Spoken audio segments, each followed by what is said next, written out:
Certainty is just a feeling.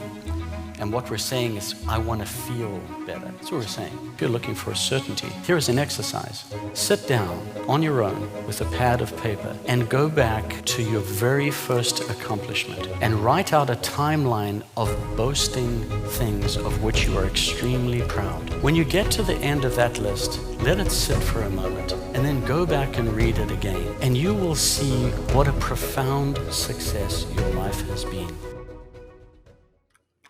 Hi, it's David here.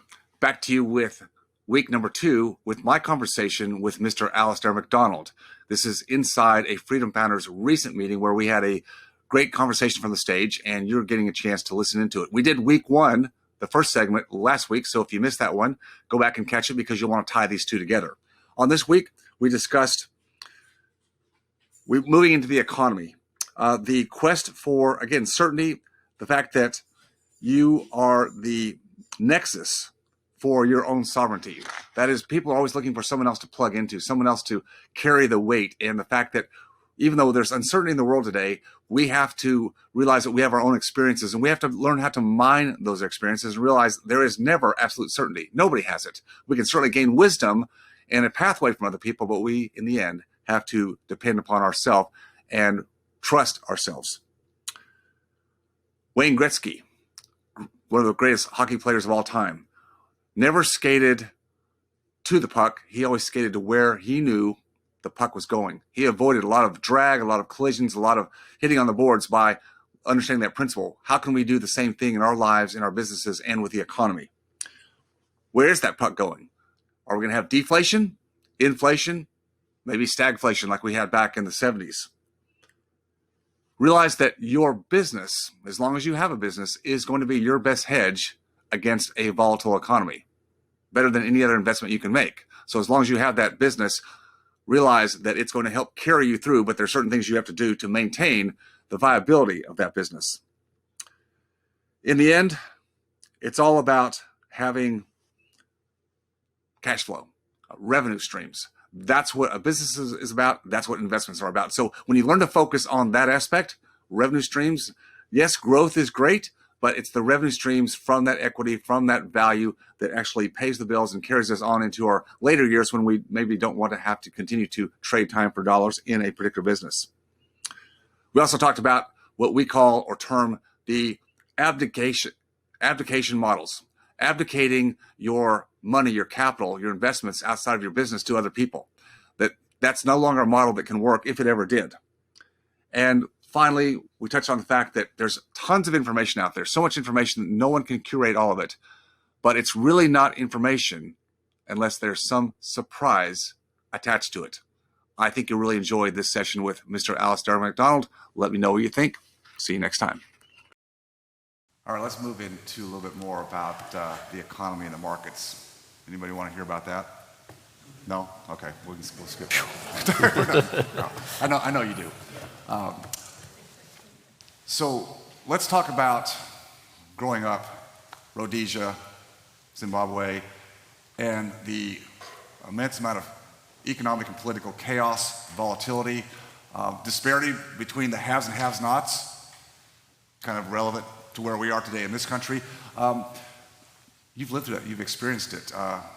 So it's not a scary thing for you, but I think for a lot of us, we're looking at the future and we're seeing a lot of what we thought was settled and stable in our lives, in our practices, our economy, our investments, our retirement plans. We thought if we did all these plans, it'd be executed and everything would be good. And now we're understanding that that is not necessarily the case.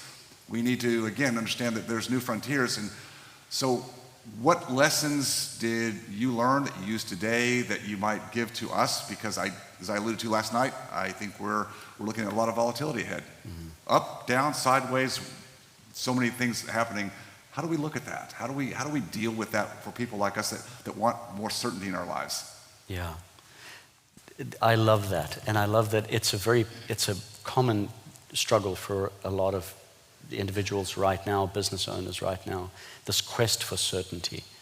I take comfort from the fact that certainty is a feeling. It's just a feeling. And what we're saying is, I want to feel better. That's what we're saying. Oh, things are all so uncertain right now. No, you are uncertain right now. So I think we need to be specific about it. You lack, or I lack certainty. For me, this is super exciting because I have a cure for my own sense of uncertainty. Excuse me, and it's an exercise. And I invite you to do the same thing. If you ever find yourself lacking certainty, don't worry about what they are saying. Don't worry about there is uncertainty. Worry about your own uncertainty. This is important. Your individual autonomy and sovereignty is at the root of every single thing you have created. You are the only thing that is in common with all of your relationships, all of your business deals, your employees. It's you. You're at the nexus of this, just as they are of theirs. So if you're looking for sovereignty, if you're looking for certainty, here is an exercise. And it's one that most won't do, and I understand that, but I can assure you it's one of the most liberating things. Sit down on your own with a pad of paper and go back to your very first accomplishment and write out a timeline of boasting things of which you are extremely proud.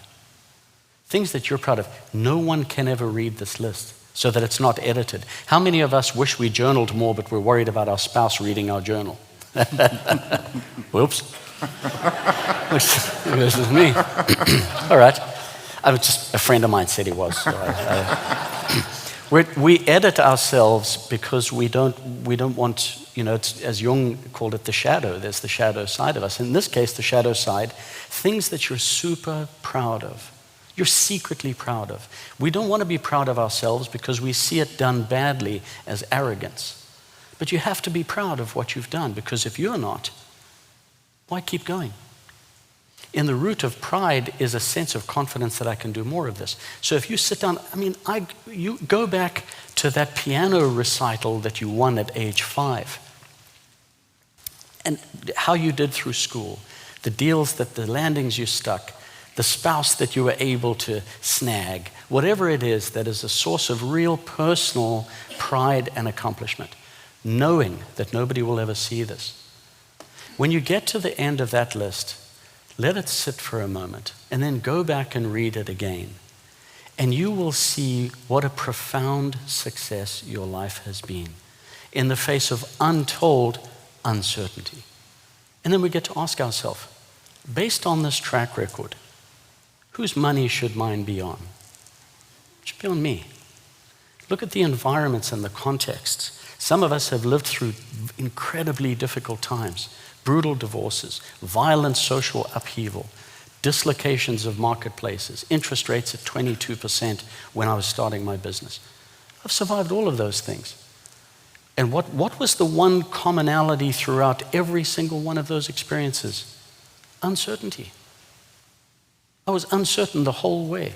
How is that serving me now? So that's my little personal cure for certainty. To be uncertain is to forget yourself, to forget your capabilities. And I realize this sounds like some crazy hippie stuff, but I'm telling you right now, it's a feeling. That's what you're looking for, is a feeling. It's also a great way to catch yourself, because in amongst mining the gold, you will remember the difficulty that you faced when you actually decided, when you went all in on that practice when you bought it. And the only person that believed in you was you. Maybe not even mom and dad. How's that for a degree of high uncertainty? But you did it. If you're in this room, my money's on you. 100%. All right, let's figure out where the puck's possibly going. Hot money, cheap money today, distorted markets. So again, we're looking at uncertainty, but if you were to look at the lay of the land today and looking at what people want to talk about a lot is inflation, is all this hot money that's been poured into the environment. Are we going to see like massive inflation ahead? Are we going to have deflation, a correction? Are we going to have a combination thereof? Broad sense. And you've studied this and continue to study it immensely, and you've seen these trends. You've managed money, you've managed your own money over many years. Give us some lay of the land from where you see the puck possibly going, and if you were Wayne Gretzky, how you're going to get there when everybody else is over here in a huddle, and the puck's already gone. Mm-hmm. I think specificity of what we're talking about is crucial. So if we're talking about inflation, we need to be specific. If we're talking about deflation, we need to be specific. We use these terms too sweepingly. Inflation of what? To what degree? By when? We don't ask those things. That's crucial. Inflation of what? By when and how much? Those are the things that really matter. And anything other than that is lazy catch-all thinking. And we can't afford to do that to ourselves or our families. So when we start to get specific, we look around and say, is inflation coming? To which I respond, Dogecoin. Asset inflation is at levels that make absolutely no sense. We have so far drifted from any fundamental valuations that valuations themselves are not even discussed anymore. So the collapse in yields, which I want to speak about if we can, the drop in interest rates, the collapse in yield is what has spawned this hot money that has been running around the world. It's poured into Greek government bonds. Then it departed because Icelandic government bonds were more attractive, imploded the Greek economy. As that hot money left Iceland, it destroyed the Icelandic economy. And it's done this. And then it moved into pain care clinics. Then it moved into dentistry. Then it moved into what was in housing, dentistry, and now the veterinary space. I have a client that owns, it's a partnership on the East Coast that has just sold their 16 veterinary practice, $75 million a year revenue, 16 practices, $75 million, and they sold for 21 times EBITDA. That's hot money. And when hot money leaves an industry, it leaves bloodshed in its wake. You can see. Anyone who goes to Japan or spent time in Japan would see that. Anyone who goes to Greece in the last 10 years can see it. Iceland can see it, et cetera, et cetera. So anyway, sorry, back to the issue of inflation, deflation. Inflation, there's a lot of reasons that I'm not particularly concerned about inflation in the United States right now. As somebody that has lived through, north of 18 million% inflation. And we don't necessarily have to go into that because it's a fairly technical conversation. But what we're really talking about in the catch-all inflation is consumer price inflation, food and groceries and gas, oil, et cetera, et cetera. Certainly, there are reasons to believe that we formed a low in the inflationary costs of those items back in April of last year. It was a low point. A beautiful indicator is the ETF DBC, as in Delta Bravo Charlie, which is the ETF that captures the commodity index. It formed what I think is likely a generational low back in April of last year and has been ripping higher since then. So I believe that the larger trend in these things has turned up. Asset inflation is the problem that we have. That's the real problem. Regular consumer price inflation, speaking from experience, is relatively easy to hedge against. And everyone in this room is actively doing it. The problem that we have is ongoing asset price inflation. We find ourselves with a there's no alternative psychology. I'm going to get left behind. This is exactly the battle cry before the correction. I have to get involved. If I don't do it now, I'll be left behind. I can't tell you how many cycles of that I've watched friends, how many people I've seen throw themselves on that grenade. So over the larger term, for sure, I'm confident that I think that the COVID spike is transitory, but that does not mean that the larger trend hasn't turned up. So I expect some sort of a retracement here, the fourth quarter of this year, where the data starts to show a softening in this. But the larger trend, I believe, has turned up.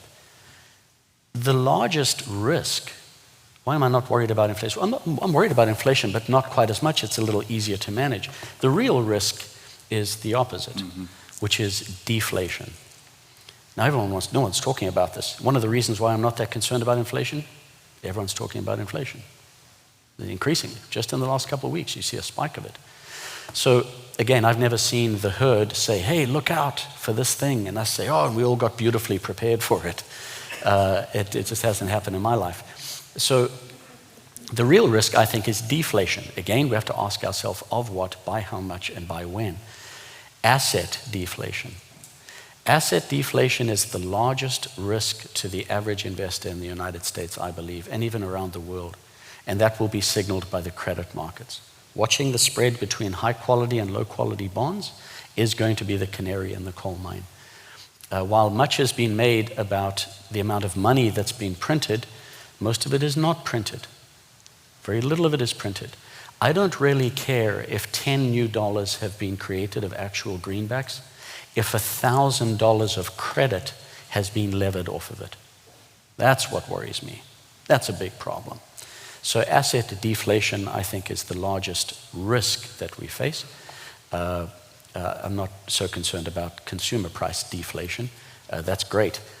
And I can tell you that central banks around the world are also worried about deflation. That's why they're doing what they're doing. People say, this is crazy, they're causing. Why are they not raising rates?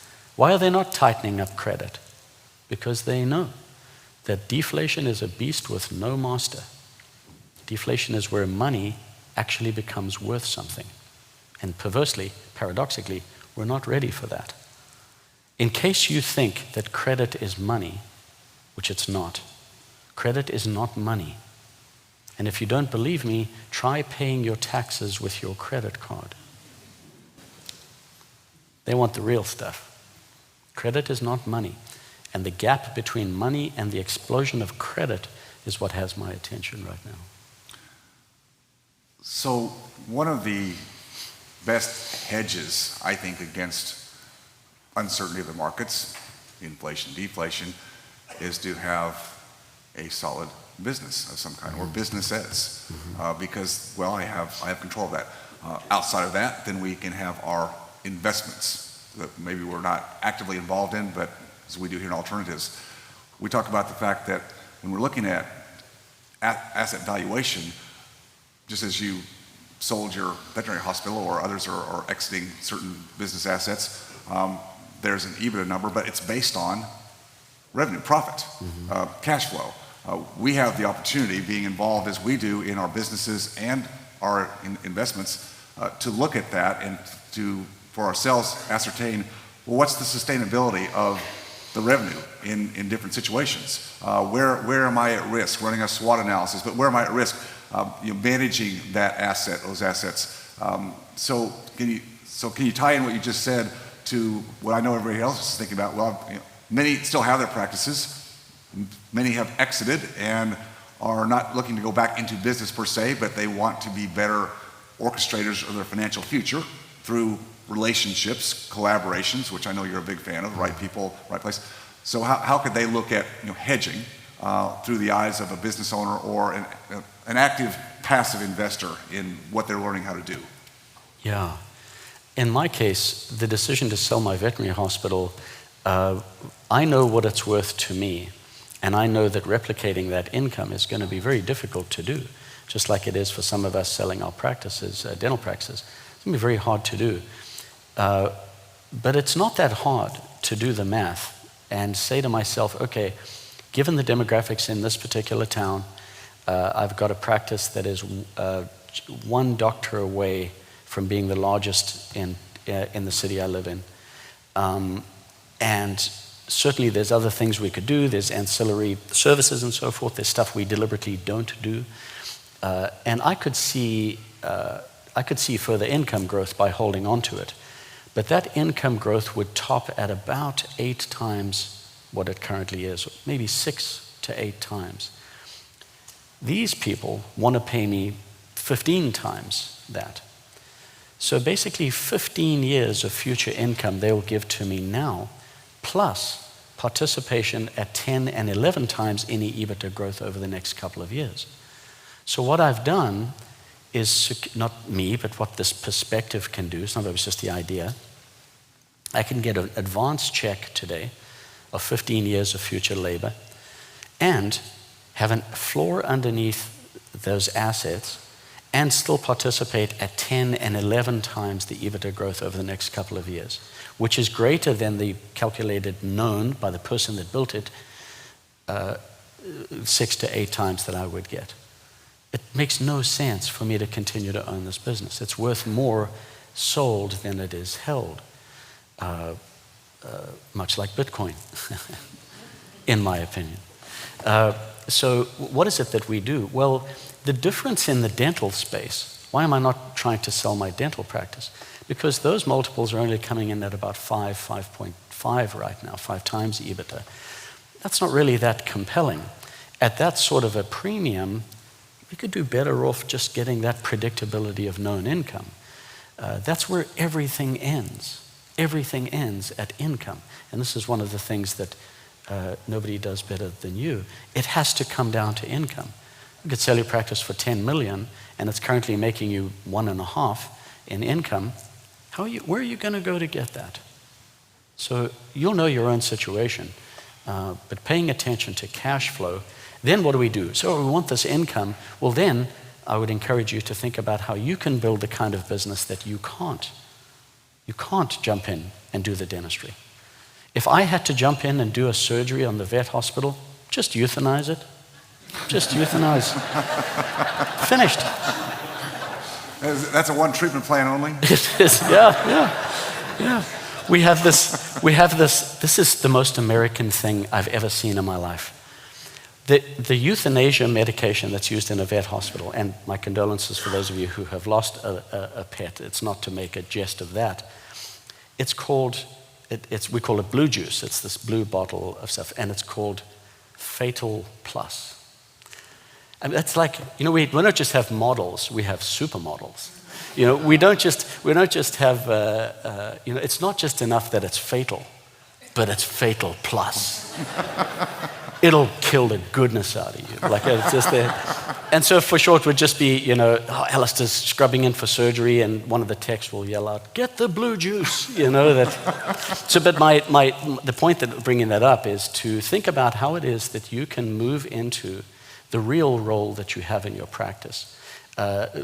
You want to accelerate your value. And what is acceleration? Acceleration is the elimination of drag.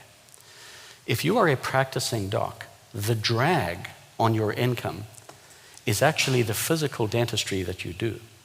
You think that you're a dentist, but you're actually in the information business. You're in the information business. And the information you have is that this person says they need this, but I know they need that.